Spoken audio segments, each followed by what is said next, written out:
வணக்கம் மக்களே! இன்னைக்கான அப்டேட்ல வந்து நம்ம என்ன பார்க்கறோம், ஷேர் மார்க்கெட் பத்தி ஒரு இம்பார்ட்டன்ட் நியூஸ் பார்க்க போறோம். அதாவது வந்து என்னன்னா, ஷேர் மார்க்கெட்ல ஒரு நியூஸ் வந்து எப்படி அஃபெக்ட் பண்ணுது அப்படின்றத தான் இந்த டீட்டெயிலா பார்க்க போறோம். அதாவது வந்து என்னன்னா, நம்ம டாடா சன்ஸ் நிறுவனத்துடைய தலைவரா இருந்த சந்திரசேகரன் பதவி விலக போறதா வந்து அறிவிச்ச உடனே என்ன ஆச்சுன்னா, டாடா குழுமத்தோட ஷேர்ஸ் வந்து எல்லாமே வந்து ஒரு 4% கிட்ட வந்து டவுன் ஆயிடுச்சு.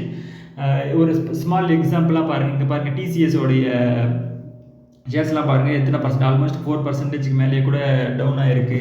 ஓகேங்களா? அதுதான் வந்து என்ன நம்ம இதில் தெரிஞ்சுக்கணும் அப்படின்னா, நம்ம ஒரு ஷேர் மார்க்கெட்டை நீங்கள் இன்வெஸ்ட் பண்ணுறீங்க இல்லை வந்து ட்ரேட் பண்ணுறீங்க அப்படின்னா, ஒரு நியூஸ் வந்து எப்படி அஃபெக்ட் பண்ணும் ஒருடைய மார்க்கெட்டை அப்படின்றதுக்கு இது ஒரு பெட்டர் எக்ஸாம்பிள். இந்த மாதிரி தான் வந்து நீங்கள் வந்து ஷேர் மார்க்கெட்டில் இருக்கும்போதே வந்து அப்பப்போ வர நியூஸோ இல்லை முன்னாடி அதுக்கப்புறம் வர நியூஸை வந்து கரெக்டாக அப்சர்வ் பண்ணால் மட்டும்தான் உங்களால் வந்து ட்ரேடிங்கில் நல்லா ப்ராஃபிட் பார்க்க முடியும். இதுதான் இன்றைக்கான அப்டேட். இன்னும் இன்ஃபர்மேஷனுக்கு நம்ம சேனலை ஃபாலோ பண்ணிங்க. தேங்க்யூ.